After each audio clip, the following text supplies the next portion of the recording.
Hello, everyone. Welcome to our expanding GBC Live. This is Zach. Uh, Vic is in the East Coast doing some lovely family work out there. So hopefully he'll be back next week. Tonight we have Dorothy Wong. If you live in the Southern California area, you probably know her from biking, probably from a number of different avenues, not just cyclocross, but advocacy, the riding. Her work as a council member. So a lot of things to dive into, but cross is here. The season is just upon us. I already had turkey trot, and we've got cross coming up this weekend. And I've done it plenty of times before, and even though this is gravel bike California, I really think that being part of this is super necessary. So definitely want to dial everyone into that. Before I go a little further, let me just say yes. Already our first comment crosses here. Very apropos. Uh, um, a couple notes. We are 10 days away from our next Send It ride. We're doing it out of Maverick Cycles. If you saw the video they did of their Gravel and Burgers ride last month, fantastic riding up there out of Whittier, fun little shop, and we'll have Kevin from Whittier Cycles on here next week.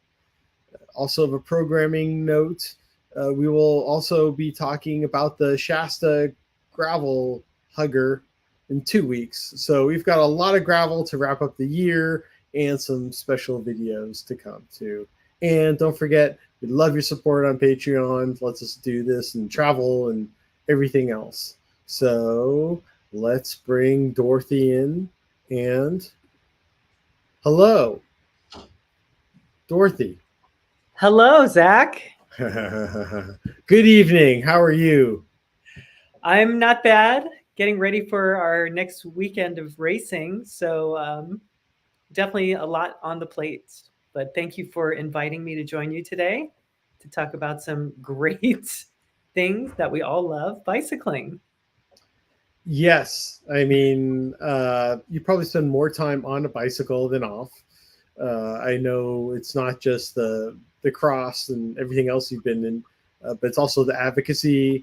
You're an LCI, far further ahead than I am, and just everything you've done in the community to, make you're definitely on the Rushmore of people, of advocates, and so many things. So I mean, definitely when everyone hears your name, there's a number of things everyone knows you from. Wow. Yeah, well, thank you so much for that for sure. And quick plug that today are we live today, Zach? Yes, we are live. Yes. So tomorrow, I'm going to be teaching e-bike 101 with Metro Bike Share, part of a AAA Automobile Club of Southern California supported event. So we're going to be talking about e-bikes. And you can definitely find that through Metro Bike Share e-bike class starting at 6 p.m. if you're in California. But it's virtual, so you can join from anywhere. So that's one thing I'm doing. Finishing out around, we've been doing this now since maybe October. E-bikes, but I know we want to talk about cyclocross. No, I mean, like, I'm ready to touch on everything cycling. We're definitely gonna get into that. But I do think like the e-bikes have done so much, and I really think we're in the tip of the icebergs. I definitely in towns where you see have better cycling infrastructure, or definitely a lot of places along the beach. You see where traffic is really compounded, that people are looking for ways to not have to park, and e-bikes have done a big thing. But also, definitely, I know they've made great strides, not just with mountain bikes, but now more and more companies are coming with gravel. Is there a cross e-bike? I don't know if I've ever seen a cross style e-bike yet. Yeah, I think that's a whole nother conversation, even what we call bikes now. Mm-hmm. So what's the difference between a gravel bike and a cross bike? you can have that conversation. And then I'm sure there's an cross gravel bike out there. I actually haven't ridden one before. I do a lot of sort of commuting, so I have my lower wattage 350-watt class. It's still it's a class 2 because I have a throttle that kind of gets me going. And then I have one that is a class 3 that will get me up to 28 miles an hour. And I use that instead of my car. It's crazy. So my car sits most of the week, and I'm even considering, do I need a car? But you still kind of need a car, so it's just creative. Like tomorrow, I'm going to be teaching in Oxnard. We're doing some youth pedestrian and bike safety at an elementary school in Oxnard, which is then a stone's throw from Lake Casitas. We're putting on a place. But I'm going to circle back to back home. So I'm gonna drive unless I can take the train. There's still time for me to see if I can figure out some of that. Yeah, so that's the madness. Multimodal, cyclocross, e-bikes. What else? Well, let's get into cross for a little bit, and yes, which actually I will ask about for the event because I know the area there, and that can be a part of it. First of all, you don't just also run gravel cyclocross races, but you've also participated in many. So tell us your little origin story of how you got into cyclocross racing.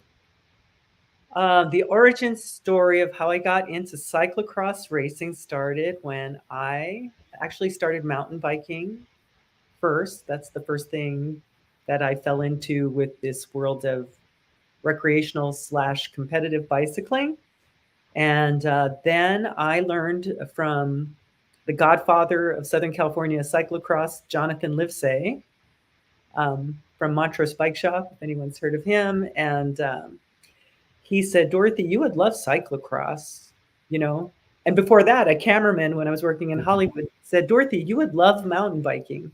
So I guess I take advice from people, kind of, on different things. But ultimately, we ended up, I ended up buying a Redline that was one of the demo models from Interbike in 1998, maybe. That's a long time ago now, Zach. Yeah, it's another millennium. Yeah, and so I rode a Redline, and it was, an aluminum Redline, cantilever. I'm from the cantilever generation. Now disc is, so I'm old school, Zach. Hey, my cross bike that I bring out to the races has the candy brakes too, and I'm fine with them. You know what's funny is I have been helping with the CBR, California Bicycle Racing.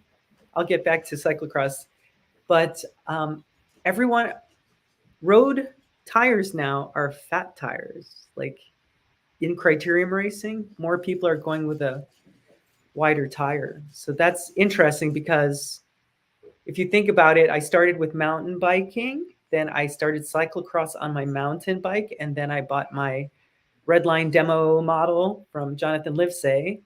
And then that's when, tires got skinnier.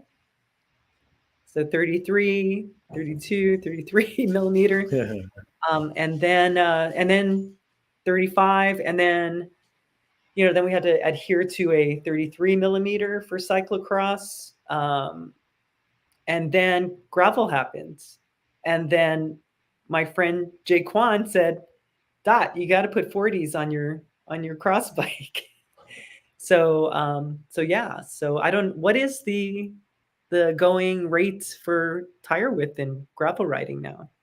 Does it vary? Well, I'd say 40 is probably comfortable, and now some people say 50 is the new 40.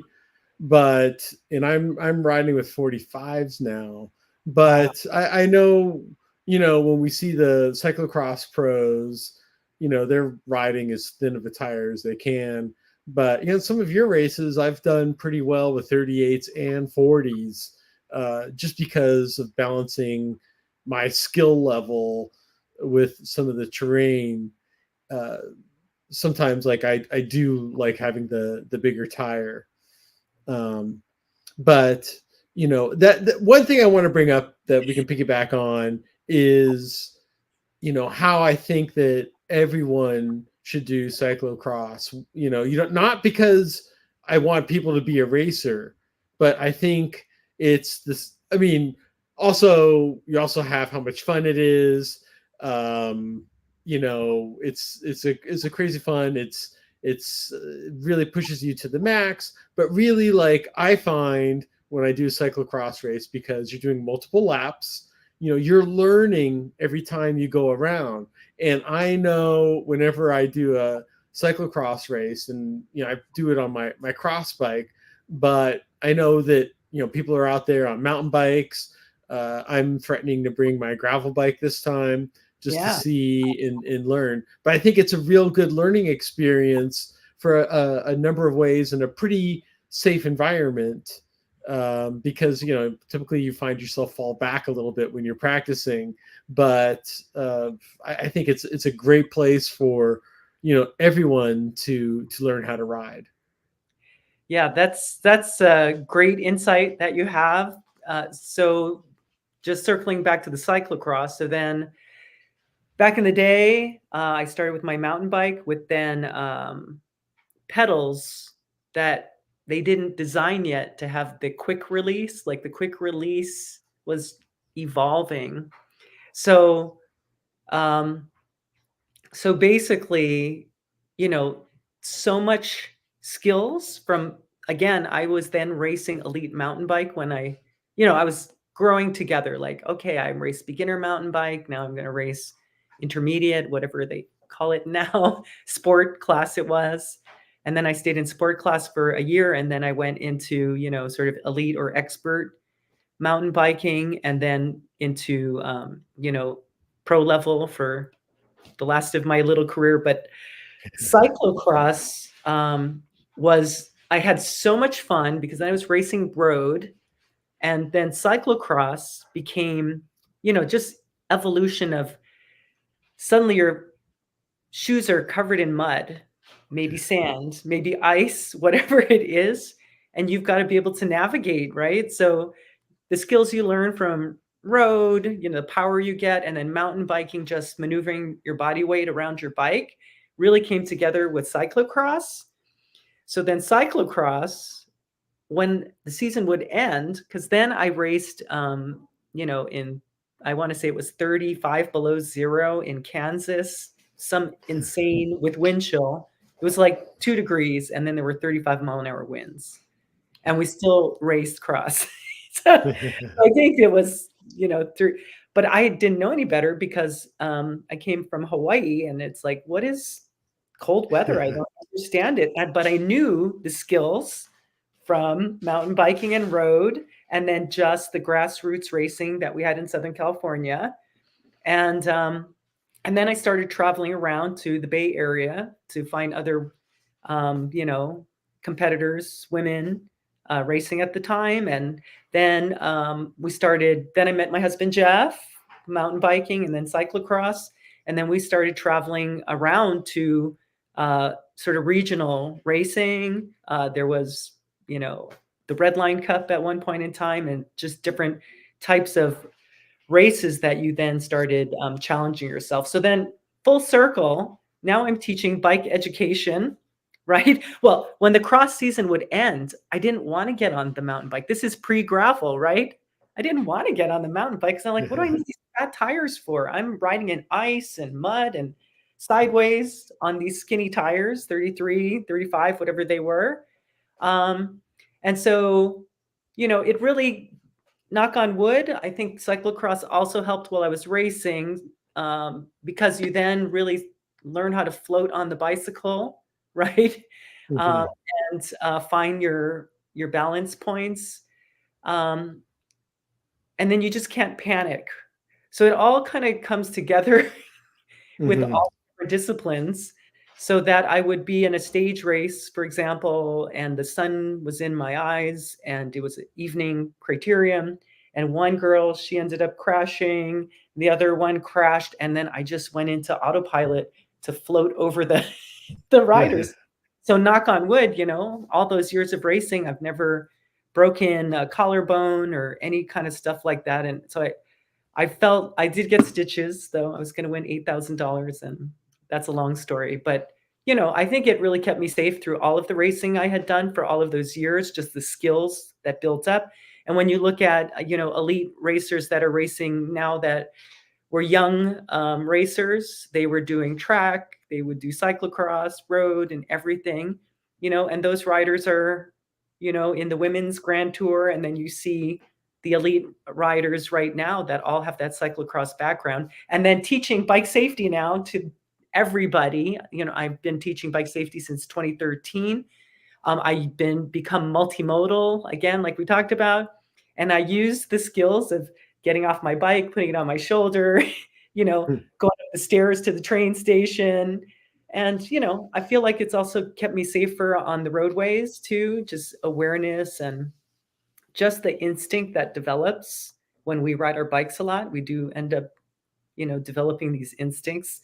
So because I've had cyclocross in my life, it became like the season. Like I loved racing road and I loved racing mountain bike, but cyclocross was this special time where people come together from the different disciplines they're doing. And I was saying at our last race we just did, Turkey Trot in Costa Mesa, we had this massive youth sign up. Like we had a line that we weren't really expecting, and it was the beginning of the season for us, but we had just, youth and juniors, not the high school age kids yet. A lot of them were 9 to 14, 6, 7, 8.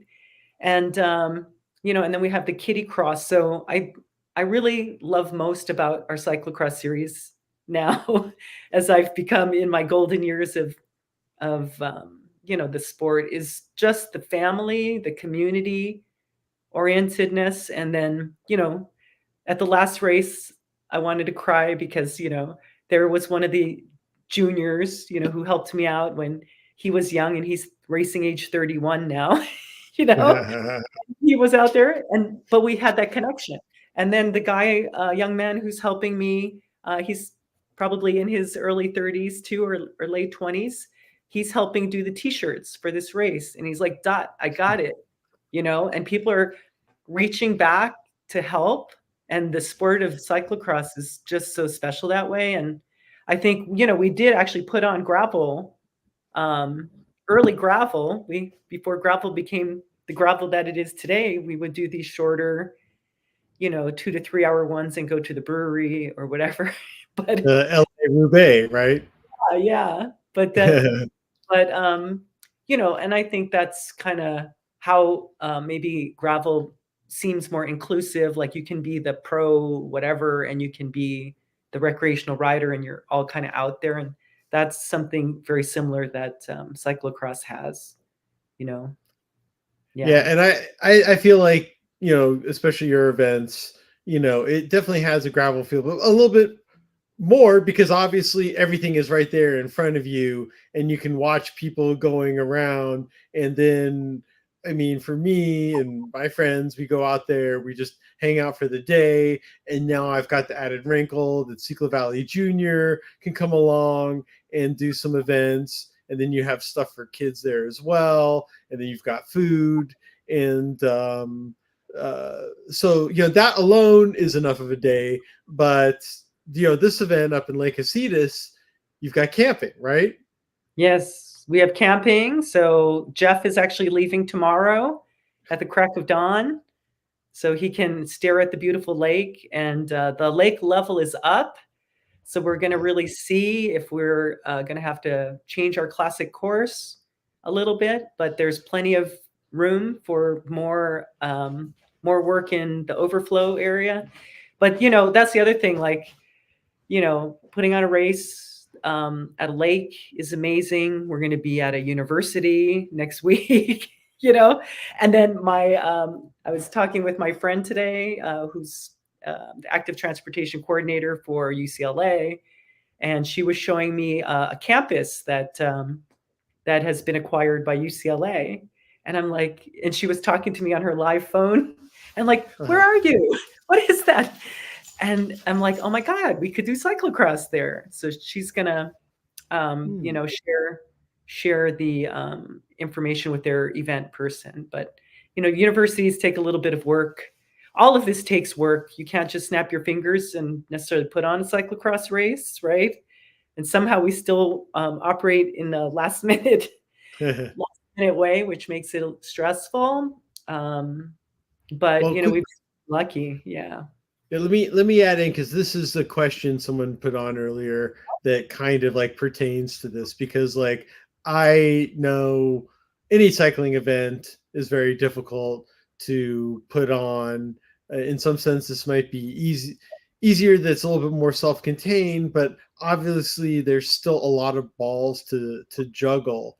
So what advice do you give to this person who is looking to do gravel? Because I know you've done some gravel, your LA Roubaix and everything else, but how to get into that? Yeah, I mean, um, one is I feel like I volunteered. That's how I got into it. I volunteered for the cyclocross promoter at the time, and he said, Dorothy, I can't do this by myself, you know, and he was doing it by himself. So then, the club getting involved. So I volunteered. And then obviously, when you race, you know what it takes. You got to stand in a registration line, or maybe you get really good and people aren't standing in line anymore. So you've got to just kind of organize. So when I first started, I was really organized too because I worked in Hollywood for 20 years, and then I was organizing constantly. So I have a hyper organizing that's still in me. So I think if you're organized, and for me, I call it a show rundown. That's what kind of came from Hollywood, right? You're starting the day. So Jeff's leaving early, but we have a setup time. We get a crew together, just like a production. Who's going to help? So for us, we're lucky. LA Bicycle Academy is going to help do some tech support for us and get some of their racers, their young racers, to come to the events. And we're going to try and help them be able to participate too in a efficient way. So I think partnerships is huge. Like then trying to make a deal with my good friend Alino to get some stickers. So it really is community organizing. And then that's kind of, in a way, when I was working in Hollywood, that's what it is. Or how you started organizing gravel rides, and then it just grows. So I think, there are resources out there that you can also look at, and different governing bodies have, support mechanisms if you go that route. Um, but I think what I love about it is you can be creative, and that's really fun. Like putting on a cyclocross race is not necessarily doing accounting, and maybe accounting is is great, or engineering. You have a system, so you kind of need all of those players. Like my husband, who's the technical director, we talk about the course, but he's the one who lays it out. And then in between the Saturday to Sunday races, I might say, hey, I didn't like that, or let's try this other thing. And then, so a team is important. You need someone who's going to be like, when I was doing the gravel rides, I had the guy who would make the map, and then we would strategize where we were going to mark it, because we would mark 45 miles at least, of course. And, and then depends, like gravel's interesting, whether or not you permit it. That's another conversation. But even cyclocross can be underground racing that you can, because you're just practicing. But once you charge money, you go into another field of responsibility, and hosting an event, you should really think about liability and, how that goes. And, there's different levels of, how much you have to get there. And so I mean, gravel's a little bit different. You're on public roads, but if you're charging money, you know. So I think understanding all of that's important. Um, yeah. What Yeah. else? Yeah. I don't know if No, I I that fun, but it was us. It was like just vision and try and plan and then go with the flow. So I find like when I'm doing these events, there's one thing, the other thing, and then it's just like riding a bike, you know, or cyclocross. Oh, like watch out for that crack in the road, or get ready to do this. And so, so I had someone come over to my house today. I'm talking to someone else. So multitasking is also something that probably is really important, but I have to learn and others, maybe to identify where your weakness is and then find those people to be able to support you. It's really important. I don't know. it, And I've just been doing it because I feel like I just have that strong athlete vibe in me that I don't give up. So if something's hard, or sometimes I'm like, okay, maybe we should postpone this. And then Jeff says, no, we got to just go with it. Then we just kind of, go with the flow, and even with these last minute, we're getting people signing up, which is really meaningful too, because when you organize a ride, whatever it is that you do, you're really doing it to make, because you want to do a feel good event, right? When you organize a ride, you want everyone to have a good time, or what is your goal? Oh, yeah. I mean, you do it for the other people. Yeah. And, on the inside, I mean, you and I, we love racing and being out there. But I think we've done it enough that at the same time, when you're able to give this to other people, I mean, that's what someone else did for us. Yeah. So I also, as much as I like racing, I also like being on the other side. I love cheering people on. It was interesting a couple years ago, me and Ciclo Valley Jr., the LA tourist race, we went out and we just passed out waters to people where we thought they may exit, and she got to see that side of it. And it's such a great community that if no matter what side you're on, and I mean, with my previous work experience with the volunteers, you love it when they're happy to be there. And yeah, I mean, it's everyone involved. It's not a job, it's a love of cycling. Yeah. Well said. Like, Well, cyclocross, just finishing up with cyclocross, it's still amazing to me that this sport is well over 100 years old. We may get squished in, now gravel is going deeper into the season. Road is starting earlier in Southern California. And so that can be a challenge too. I want to say that out loud. And yeah, so I think it's ever evolving.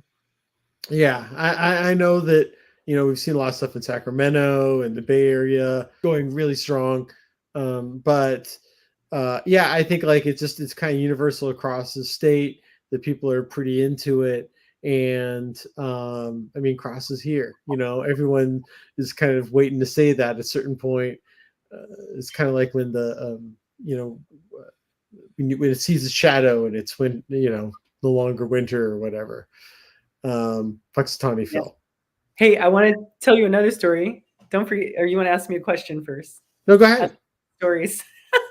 I just want to say that the other thing that has kept cyclocross alive this long, because we are, I think, in year 19 of cyclocross, since we first started with PAA cycling, Matt Gannell, Montrose Bike Shop, JL, all those early years. And again, a lot of races happen not because it's all on us. People have these ideas and to kind of come together. But the fun success that's kind of evolved is we were doing kitty cross, right? Everyone, a lot of times that's what you do at the cross race. You have the kids race. And then kitty cross led to kitty cross / city cross, where we were then doing cyclocross, for example, in downtown Long Beach. And then we built a pump track for a day in Long Beach. The city got behind that. And but this, I then started packaging without really thinking. It just started happening. Like I would volunteer here in Altadena with the bike education, and we have a little parking lot in a farmer's market. So for Bike Month, I would be, hey, the Altadena Bicycle Club, let's host the traffic garden or the pop-up bike park. So we started doing that, and then we started. We got a grant. I started applying for some grants to kind of help build more bicycling, in Altadena. So we ended up getting a AARP Livable Communities grant, and the idea was access to parks. And then we did another one for social justice, peace in the park, and we started doing these pop-up bike parks. And then this past summer, I ended up doing 22 pop-up bike parks over 8 weeks at 6 different parks in Los Angeles County. And it's all kind of still based on cyclocross. So we build a little section off the baseball fields, right? And put in the kiddie barriers or the logs, and then making the U-turn. And then I have the Go Human, Southern California Association of Governments, signs for slow down, And I was even thinking this season to infuse the state of California's campaign, Go Safely movement, because we have an alarming amount of people who are vulnerable road users getting killed, as you know. And how can we use the platforms that we have in bicycling to not separate from people who are getting killed on the street, right? And that's in both of our hearts, really the center of a lot of our love of bicycling is seeing that our friends have died. One of our promoters, Udo Hines, I'll never forget him. And they just had his annual ride in November. And he texted me or messaged me like a week before he got killed. And he said, Dorothy, I'm concerned about safety in my community. So I feel like all of us that love bike riding have to also be the voice and find our way into the shared responsibility. I know I'm totally shifting us over to that, but when I teach the kids in schools and they don't have safe place to ride bikes, that's where what we do, organizing events is really important. And that's why I teach. I train the trainer, getting more people involved. And that's become a huge part of my life now, Anyway, are we going to cry now? But we cannot forget our friends, and we cannot forget, and we have to work. So I feel like these platforms, we want to be happy and have fun, right? Because biking is also good for our mental health, right? Getting to be with people. But we just have to find the way. So that's my mission this cross season, is to in fact, I bought some reflectors. Let the kids decorate their own reflectors after the kids race. Yeah. Oh. Little things like that. Yeah. Well, I know you've always had an eye on all this, and I believe you were on hand when I passed my LCI exam as well as part of that too. So obviously, I was getting a good source going into that. A couple quick questions I want to bring up, because somebody who was inspired, he says, how do someone sign up to volunteer? And also the same person, I think, is, how do I get in your mailing list? What's a quick little way they can get in touch with you here? Anyone can email me at dot at SoCalCross.org. It's the best way right now, dot at SoCalCross.org. And we can definitely get you involved in different ways. And again, train the trainer, train the next promoter. Whatever we can do. Bicycling is trending Hmm. and more than ever. Yeah. Okay. Now I want to bring up uh, our your upcoming schedule. Uh, with the this weekend Crossitas out in Ventura over at Lake Casitas. We've talked a little bit about that too, but you've got two events at Woodland Hills, which is that at Pierce College? Yes, Pierce College is an amazing venue because we use their cross country running track and some of their flat field area, and it gives you that perfect. The best cyclocross races tend to happen in sort of bowl environments, like the Hollywood Bowl, right? So that the performers are actually in the upper part, so it's kind of reverse, and the stage is really the hub, right, where the event goes on. So um, Woodland Hills, Pierce College, that cross country track area is probably one of the best venues, and it's hard. We got off camber, we got run ups, but at the same time, we got a whole flat section where you can grab a cupcake or a donut, get heckled by your friends.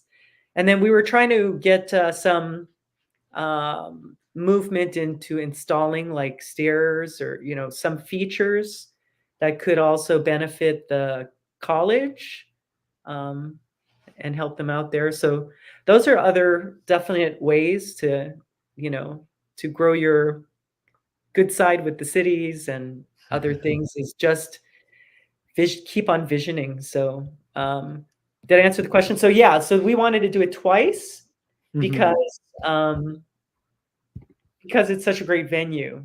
And so when we do back-to-back days, we can do some adjustments, which is good. But then we could create a whole new course going in a different direction, going up and down.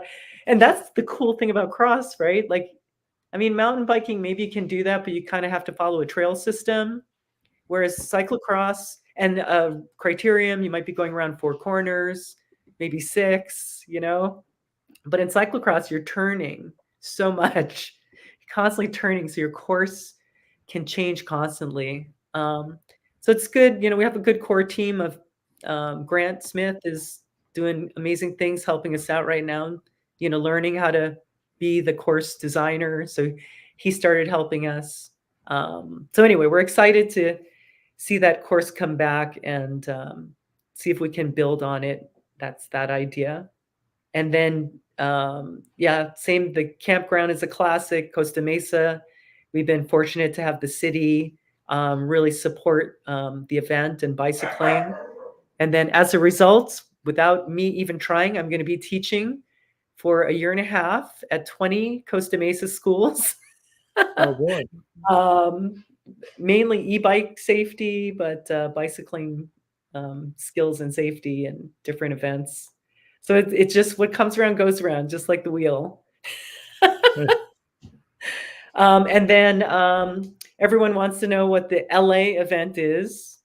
So it's still a secret. How's that? I And I understand. we might flip Woodland Hills and go back to back. So stay tuned.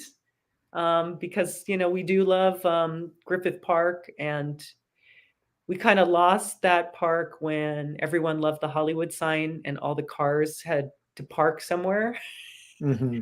So then it was, hey, how about that Greek theater? It's got a parking lot and grass. And then I knew when that was happening, we were going to lose the venue.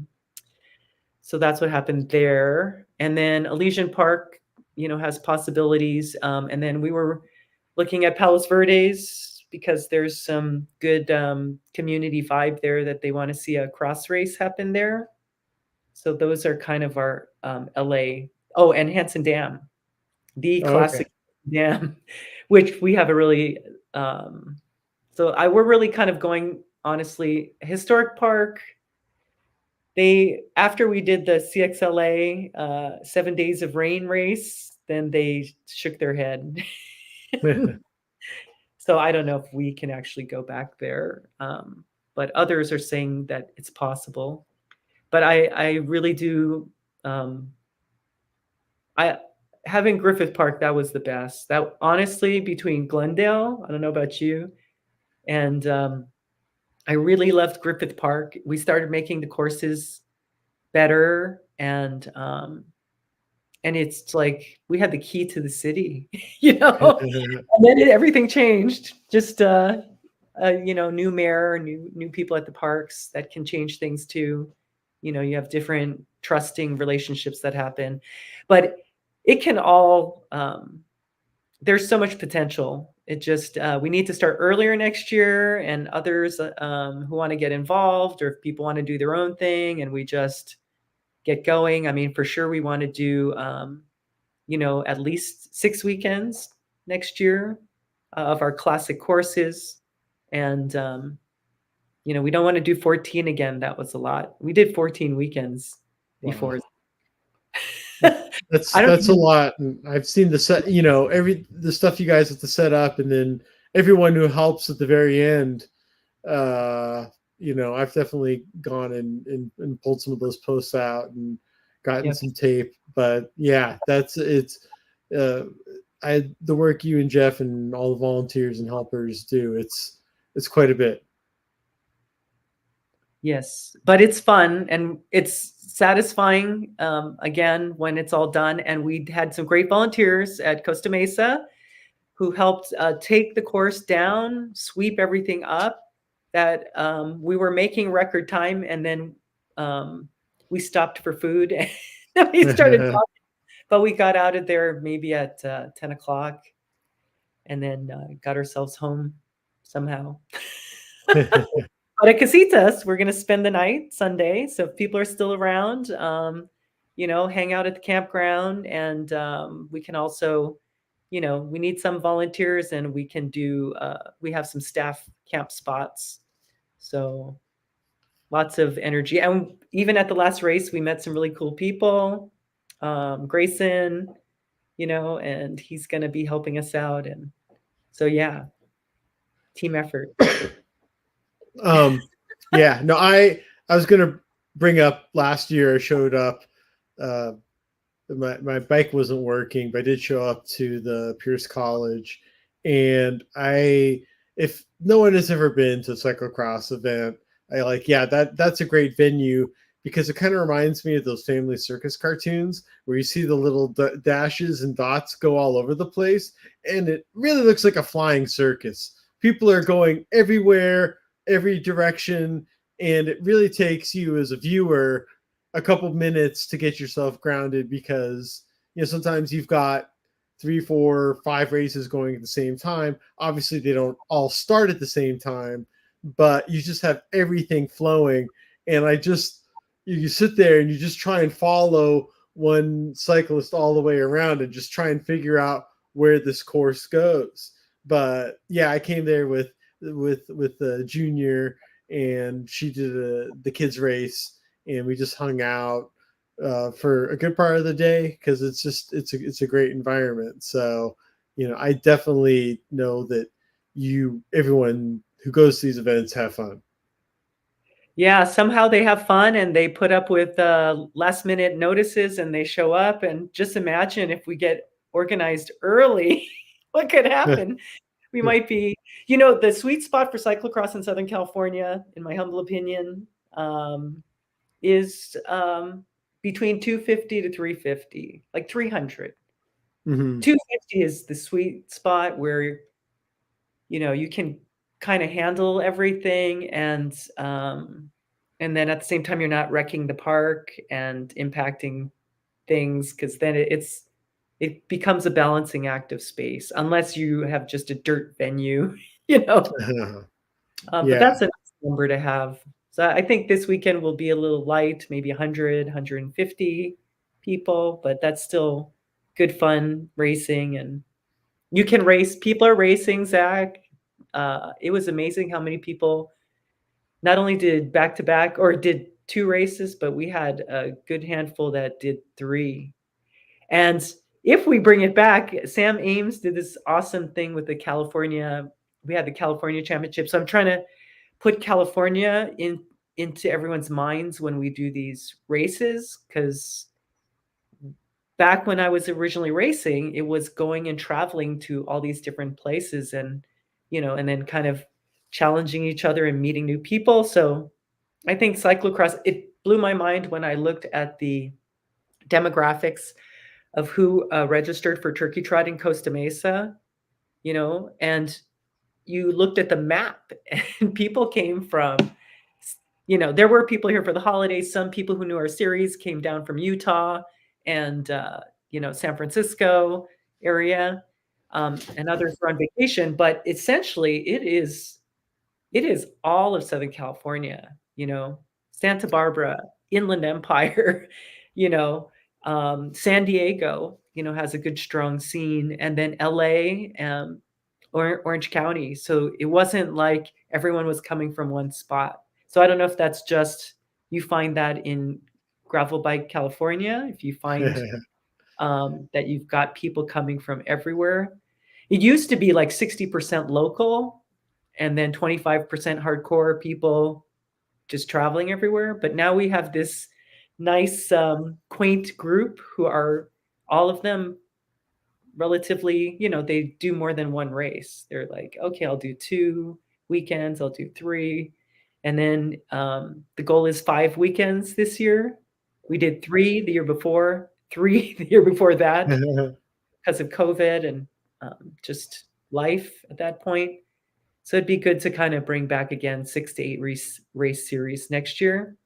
And then I hope everyone enjoys these magical races where we meet new people and we got nice cold weather, and it does really feel, this time of year more like winter and appropriate.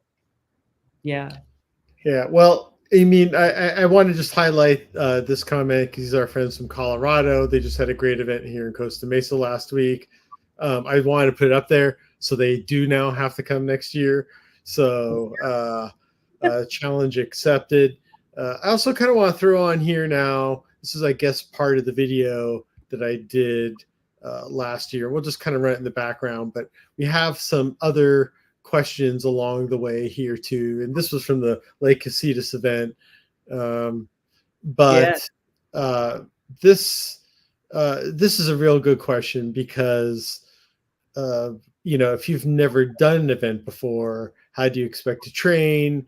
And I was wondering what kind of fitness cyclocross takes and what kind of training. And I have my own piece of advice, but you're obviously have far more experience than me. Well, one is the first race I went to. I just tried it. I had like no idea what I was doing. And like, what? I have to get off my bike and run up those stairs? What is that? And now we have ridecx.com has a clinic that they can take just so they know what to expect in the race. That's been pretty successful for getting new people. Like we had some guys that were gravel.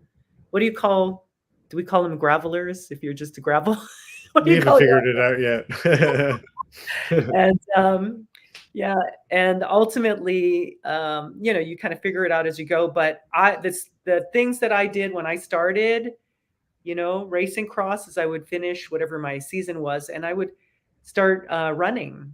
Running meaning not running marathons, but running like 10 minutes, 20 minutes, getting my legs ready to get on and off the bike, because a lot of times your legs can just sort of flatline. I love our replay.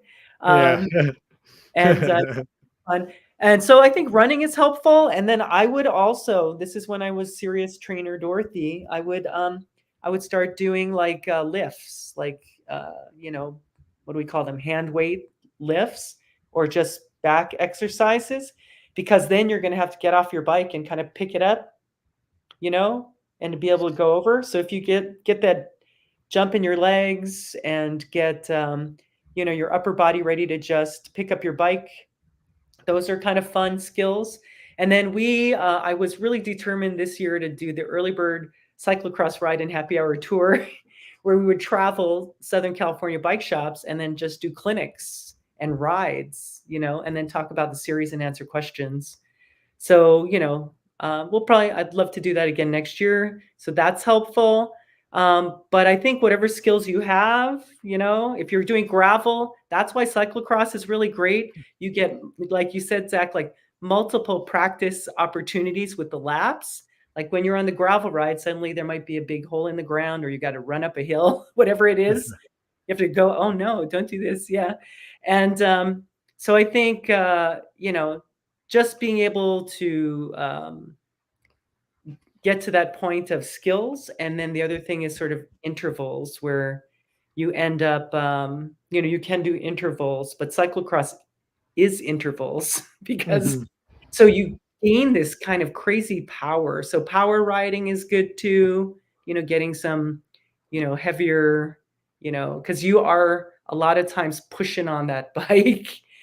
This is a nice flat area. We are going to have some nice flat, but then you've got to grind it up the hill. And a lot of it is grinding where a lot of the skills in cyclocross is, can you ride that section, or do you have to get off your bike, and which is more efficient, so jump running helps you get over the barriers. I don't know if we have any pictures of the barriers, but that's that skill. And then power, and then you become an amazing turner, and good people who can turn well can win races. So that all kind of comes with practice. So a lot of times early season, I would race a couple races to get all those skills in, then to get me ready for nationals. Somewhere along the line in my life, I did that whole, hey, I'm kind of tired, I'm not going to do all those races. I listened to my body. Then I became an event promoter, and that's it. Then you just have to work like a dog. And then, you know, what riding. But and then there's tactics that kind of come in that you can either have from your experience of racing, hey, I'm going to sit on that person's wheel, or I'm going to attack them, or I know I'm stronger in the turns, so I'll get in front of them so I don't fall behind. And then I love your camera. You're telling your story and you got this determined look on your face, and then, like you said, multiple laps. So the more you race, the more you get the skills, and then you take those skills to your gravel so you can just maneuver, whatever it is. And this course has whoops. Yeah, we're going to be whooping it. I'm trying to get Jeff, he likes us not, this course has some tight turns to get off the bike. But if you're really skilled and you got some strength in your legs, you can ride through it. And then I would take that when I would jump into a criterium, I would do reverse periodization, we called it at the time, which is I would race the cross season, right? And then I would be just all peaked out and ready to go. And so then my training in the middle of the week was just long, slow distance. And then I would race on the weekend. And yeah, that's how I used to do it. I love your pictures. It makes me laugh. But you really, the skills that you learn, just kind of come from doing it and committing to ruts that you might feel like, oh my God, a rut. So last year, because it rained, we had ruts, which was kind of fun, and they would change. So that's the other thing, course conditions change.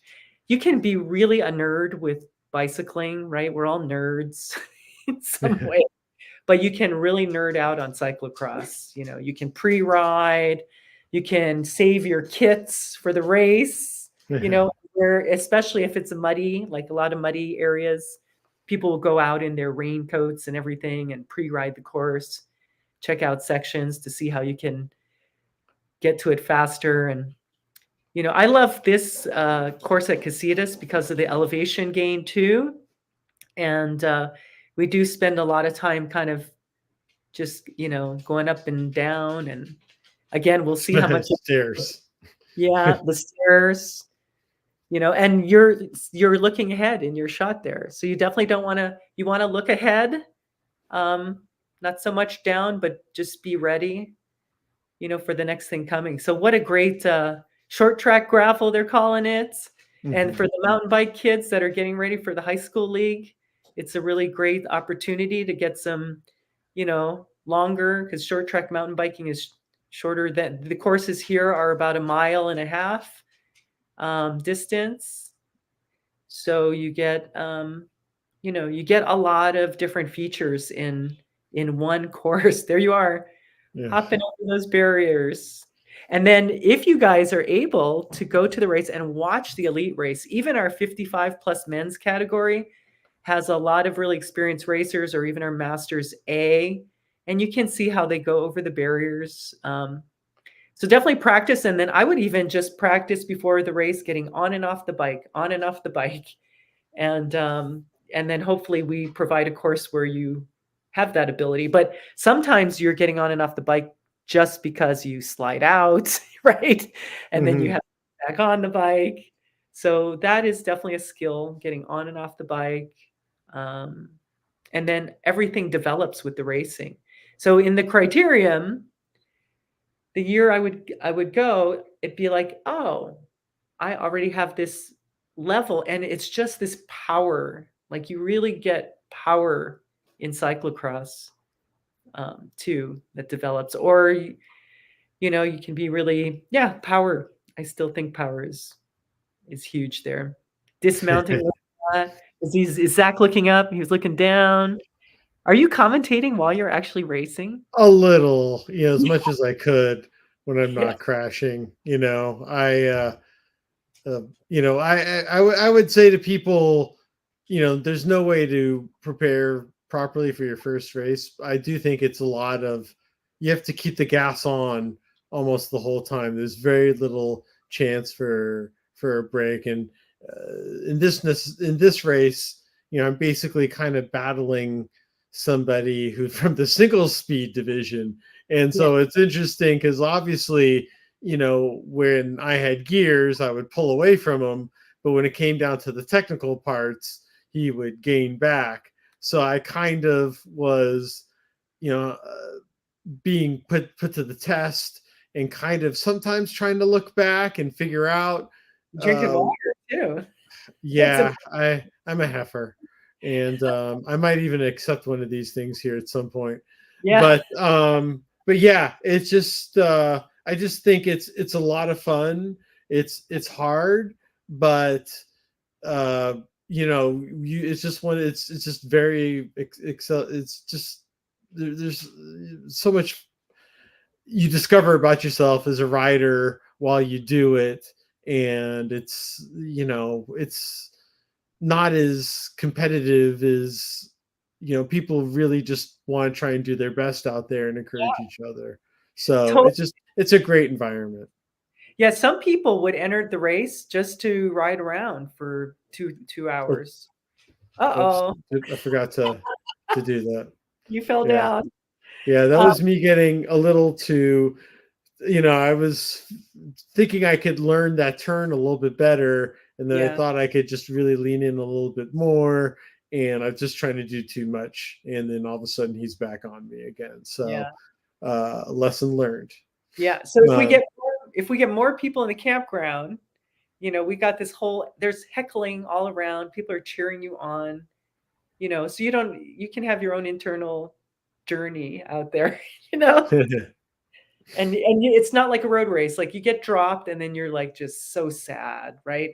In this, it breaks apart, and it's exciting when people can stay together. Oh, what's that? There's a free refreshment of some sort, I believe. And so, that's kind of what makes it fun, and multiple races. So, the juniors will race for 30 minutes. We got first timer. You can do one lap, free clinic, and you're just paying your insurance fee, basically. And then, you can race again. So that's the goal. And we even have a relay race. So we had people come down. Oh, yeah.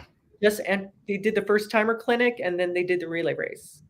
And then, that was what they did. So that was fun. Yeah. And quickly before we leave, I just have there's a special guest knocking at the door over here. Uh-oh. And, let me bring them in over here.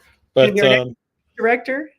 Oh. It's my leader jersey from a few years ago that I've never worn, and need to get that back into view here.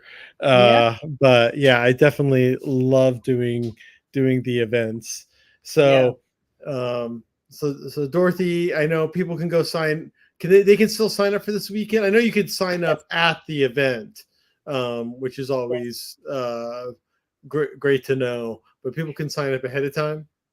Yes, bikeridge.com. You can definitely go to SoCalCross.org. We are transitioning our website, so thank you for your patience. But you can go to SoCalCross.org and then register, or if you're in social media, Facebook we have, and then we're posting stuff on Instagram. But anybody who wants to help me kind of get that updated too, just with a little bit of link tree type of stuff. But people are finding it, and after we're done with this, hopefully we've got more people registered. The more people that come, the more we can keep cyclocross sustainable too. So come out and race. If you haven't tried it, bring a friend, volunteer, and we are looking for still some consistent people to be part of our support team through the rest of this season.